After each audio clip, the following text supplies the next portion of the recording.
Welcome to 8 Spiritual Truths from the Vedas, Part 2. If you missed Part 1, definitely check out the video. It's a solid foundation for Part 2. Let's waste no time, if time is even a thing. We don't know if time's real, but if it is, it probably would behoove us not to waste it. So let's dive in. Number 5, knowledge is for action. The Vedas teach us that knowledge, insight, intuition, aha, new perspectives, new ways of seeing, a new sense of self, all of this knowledge is for action. Knowledge is not meant to rest as theory. It's an impulse, it's a spark from nature, a piece of knowledge put into the heart and the hands of the human, and is designed to grow. It's like a piece of knowledge is a seed and the human being is a gardener, and it's not complete for the human just to hold the seed. The human is actually designed to plant the seed, water it, offer it sunlight, cultivate it, tend to it, and be part of its manifestation process. So when you receive knowledge, nature intends for you to act upon it. And action doesn't have to look like something vigorous or intense. Knowledge could look like the knowledge of the value of being still in meditation. Or knowledge could look like the value of resting, or of not taking an action, or of listening. So certain things that may appear more passive, that's also included in the realm of action. Knowledge is designed for action. So when something comes to you, when you get a download or an insight or a perspective, I invite you to be in the question of, what's the opportunity for action here? How can I take this piece of knowledge and germinate it and cultivate it and take it into a more evolved expression of itself? When you get a piece of knowledge, it's like something knocking on your door, and now it's your responsibility to open the door, invite it in, and grow with it. So knowledge is for action. Number 6. Nothing is happening but evolution. It's clear to most of us that life is constantly changing. Change. I got more change than a pocket full of pennies. I don't know what that means, but you get the drift. Change is all around us and within us. It's a constant theme of life. What the Vedas teach us is that the theme of all of this change is actually evolution. Change is progressive. Sometimes this change is obvious progress, and in other moments when we're going through a dark time or a challenge, or things just seem really crappy in our lives, it can be hard to detect the progress, the evolution.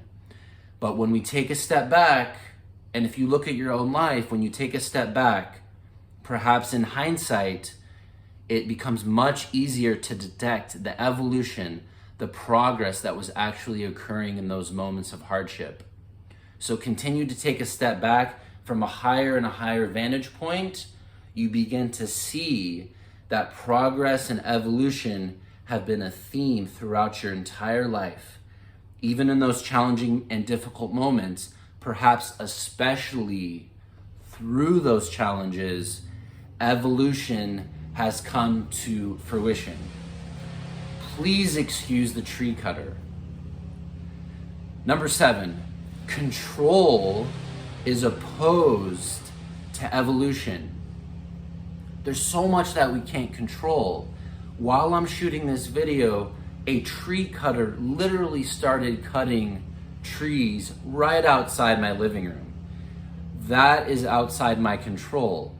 What's inside my control is my choice to keep going, to stay focused, to stay on track, and to communicate the message and the value of this video.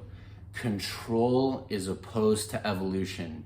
The Vedas teach us that when the individual begins to try to control life itself, that's actually anti-evolutionary. Now, there's a clear distinction here between creativity and control. Creativity is very much pro-evolution. But when I begin to try to control the outcome and the timing of my creativity, that's when I start to put a wrench in this wheel of evolution, and I start to distort what otherwise wants to continue to flow. Nature on a macro scale is already evolving. The ocean is already flowing. I, as the wave, don't need to micromanage and control and manipulate the ocean to do what it's already doing. The ocean is already evolving. Remember, nothing is happening in life but evolution. So instead of controlling, it's my job to let go over and over again, to claim my role as co-creator, not co-controller, co-creator, to continue to step into that responsibility to control while simultaneously being in the practice of letting go. And this is where our meditation practice goes a long way. Meditation empowers us to create, and it empowers us to consciously let go of control. Control, grasping, manipulation, neediness, all of those symptoms of separateness stagnate. They become a weight on the evolutionary flow of nature's intelligence. When I'm willing to let go and step into my creatorship role, say that 10 times fast. When I'm willing to let go and step into my role as a creator, I all of a sudden attract the support of nature. I become a magnet for the laws of nature because now I'm saying yes to nature. I'm working in the flow of that macro agenda rather than trying to control from this limited vantage point of my individuality. Control is opposed to evolution. Tattoo it on your heart, baby. Feel the freedom, the refreshing freedom of letting go of control and the joy of stepping into your role as creator. Number eight is very much tied into the others, and that is the unknown. The unknown elements in your life. You have known and you have unknown. The unknown is actually the safest place to be. Why? Because nature is up to evolution. If I, as the individual, am playing the game of evolution, if I'm perpetually willing to shift into what's possible, into the space of the unknown, then I'm saying, hey, nature, hey, all that is, hey, God, hey, spirit, whatever you want to call it, I am demonstrating that I am willing and available and ready to play the game of evolution. So as I continue to step into that space of embracing the unknown, of embracing my role as a creator, that's actually the safest place to be because I'm in alignment with nature's trajectory. On the other hand, if I'm basking in the known, if I continue to repeat what's familiar, what's old, what's safe, then after a while I come to become a weight, a stagnating force on that evolutionary flow.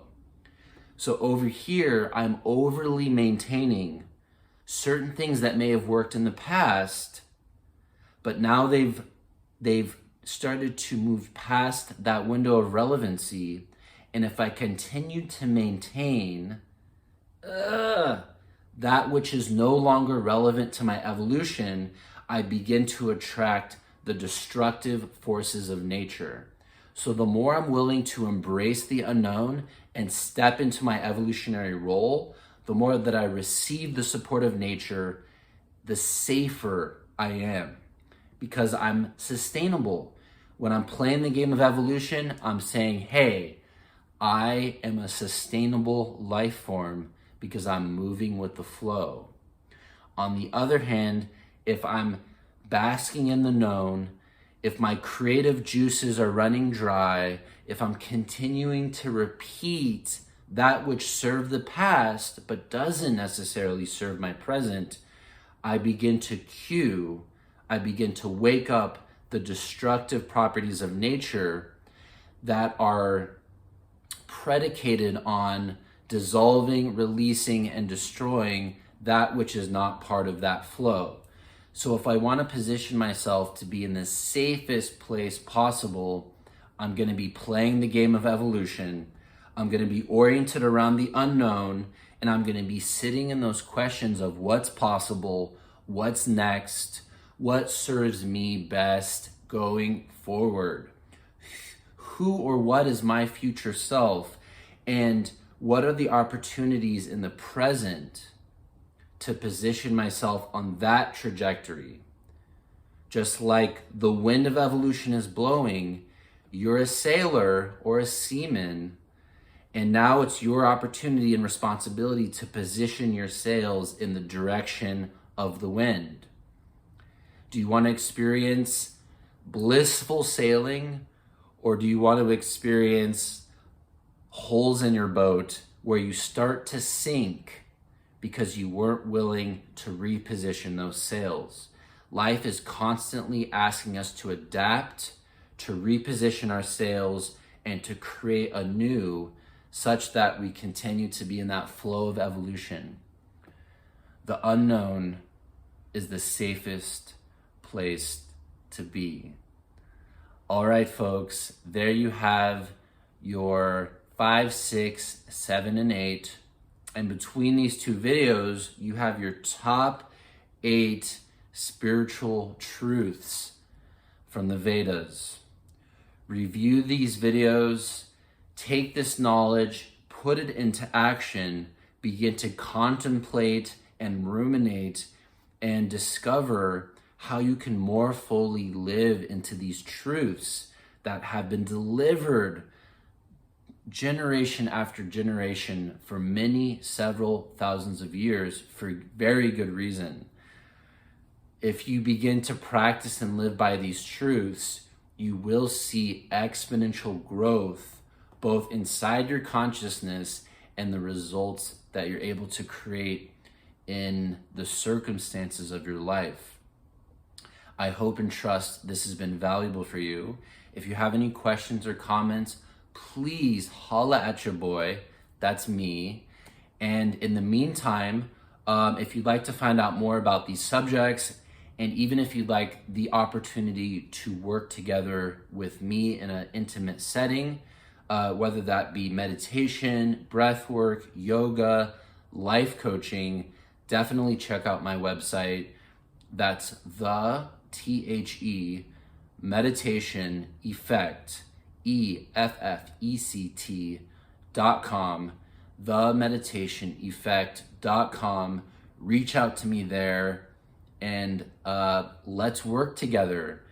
Videos are awesome, but if you want to take this knowledge to another level, take an action, reach out to me, let's work together and expedite the quality of your evolution.